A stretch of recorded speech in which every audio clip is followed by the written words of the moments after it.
Okay, sorry about that. My dad stopped by to see Sean. So I'm sorry about that. I had to cut that video short real quick, and now there's bees all over the place. Okay, where was I at? Now he's dead. I think I told you all. What was I telling you? The betas. First beta on the 27th of June was 60.7. Heartbeat was 168. I was really nervous at that point because my first beta with Sean was like triple that. So I was really worried that, oh my God, it's just a chemical pregnancy. It's not, it's not going to look good. So of course you're stressing for 2 days until you go back. Second beta was on the 29th of June. That beta was 189.9. Heartbeat was 168 still. Super high heart rate. Sean's heart rate never was above 155, 156. It never touched the 160s, anywhere near the 160s. So I was feeling good. And then Sean's party was the next day. So that's when we told everybody and had him wear the little t-shirt towards the end of his party. And the third beta was 2 days after the fourth. And it was 3,940. Clearly I was satisfied with that number. So, hold on 1 second. Sean, don't touch Daddy's tools, baby. Put it back.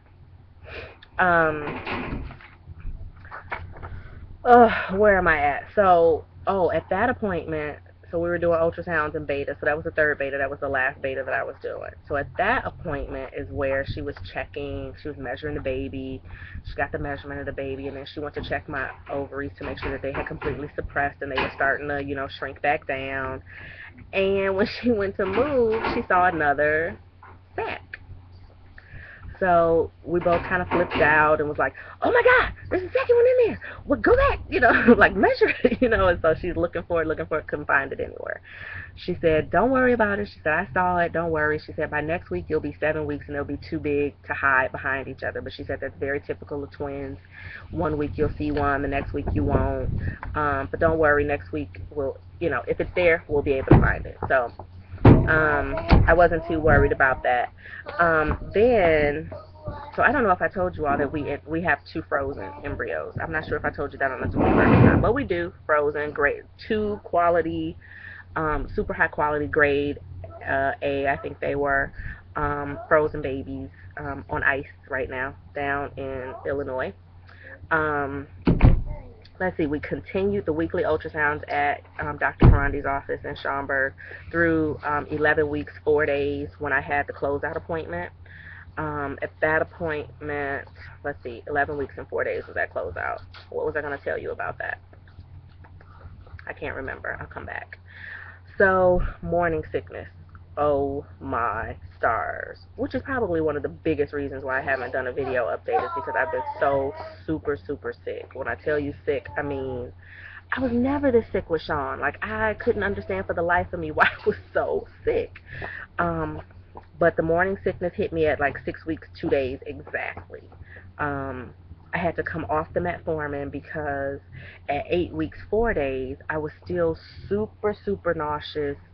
And then I was taking my medicine at night, so I was taking my prenatal vitamin, my DHA supplement, and what else? There's 3 things. Oh, and my Zyrtec, because I have severe seasonal allergies. So I was taking those 3 things at night with my metformin. And it got to the point where I was taking them like right before bed because I would get super, super sick immediately after taking them.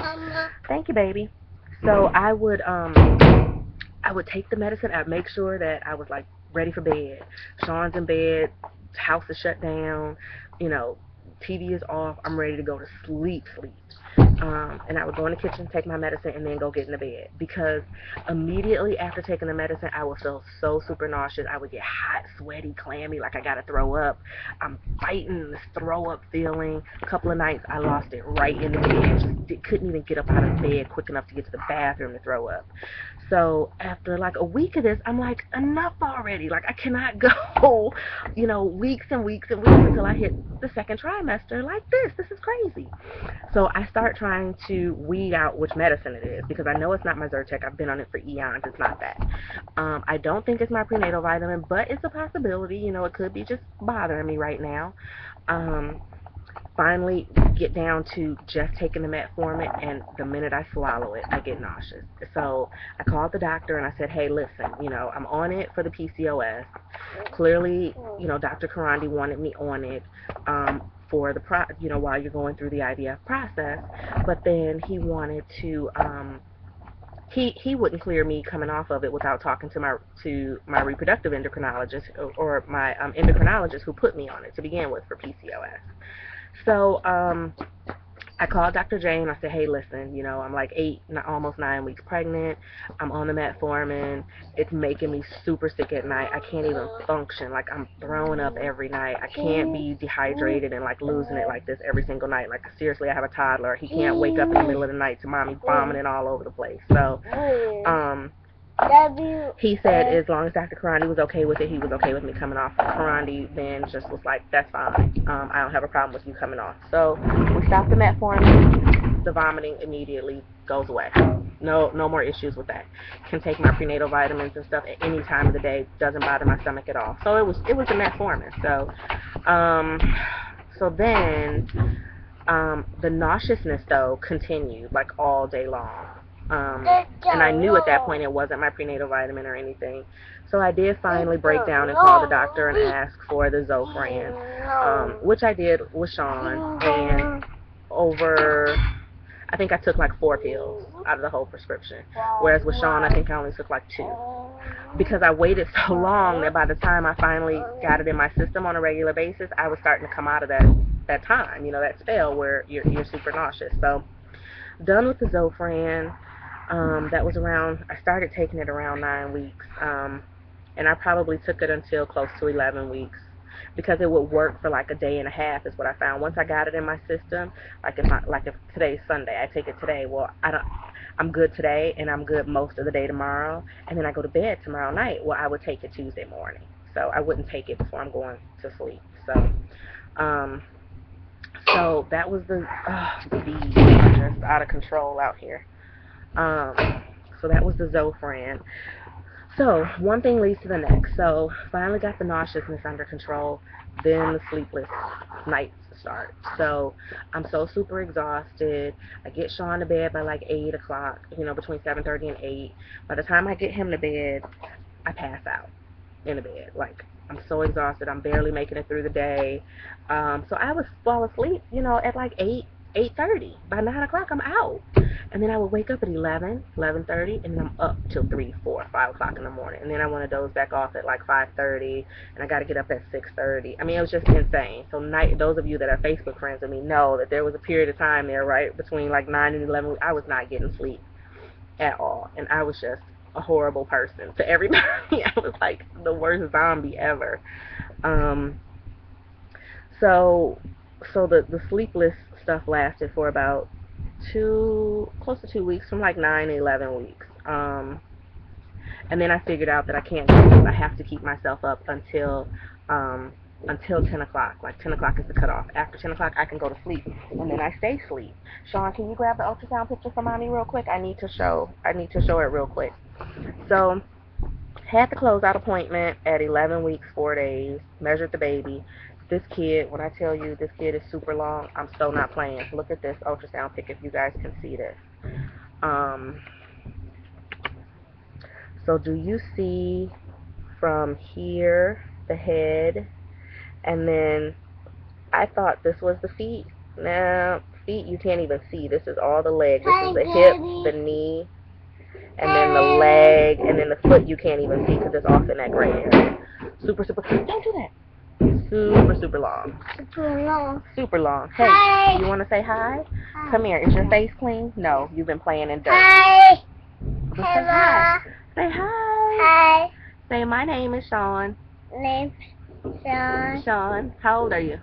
2. You're 2? That's only one finger though. Show me 2. 2. 2, because he can't do this. Hi. Hi, Mama. Okay, you gonna stay up here with me? Hi, Mama. Go on. I'm right here. I hear you saying hi. Say hi to everybody else. Say hi. Hi. Say bye-bye. Bye-bye. Look at your dirty hands. Blow kiss. Mwah. Say bye-bye. Bye-bye. Okay, let's get down. Now you can go finish playing with Sasha. Okay. All right. Okay, so where was I? Close out. We did that. Okay, so I felt the first kicks at like 11 weeks, 6 days, somewhere in there. I was driving, and I felt this massive fluttering in my stomach, which made sense after the ultrasound, and I saw how long the baby was. So I was happy. I was on the phone, on my cell phone, so I don't know who I was talking to, but I wanted to pull over and just sit there and feel it and not be having that conversation and driving.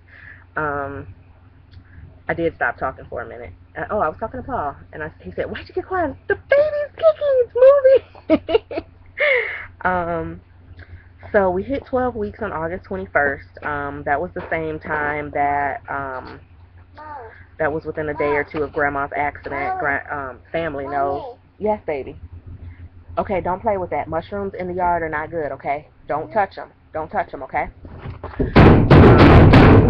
My grandmother's apartment, one of the apartments in her building caught on fire, and she subsequently had a heart attack trying to get out of her apartment when the smoke alarms are going off. Long story short, she is alive, and the fire was contained to the apartment that it started in. She's still having massive complications because she coded twice. And she's got already some complications. They did a couple of surgeries, and she's still super weak, and she's suffering from congestive heart failure right now, and just still having some issues. So please keep her in your prayers, that she will make enough of a recovery to stay with us for a little longer. Okay, baby. Let me finish the video, and I'll give you some more. Okay. I don't want you to sit there though, because that's not safe. I don't want you to fall. Here, come here. All right. Thank you. Go finish playing with Sasha. Don't touch that. Thank you. So what's next? Let me close this video out and start the next one. Sorry, guys. There's still a lot of updates, though. And I don't want to leave anything out, so let me post this one, and I'll be right back. Back? Yep, right back.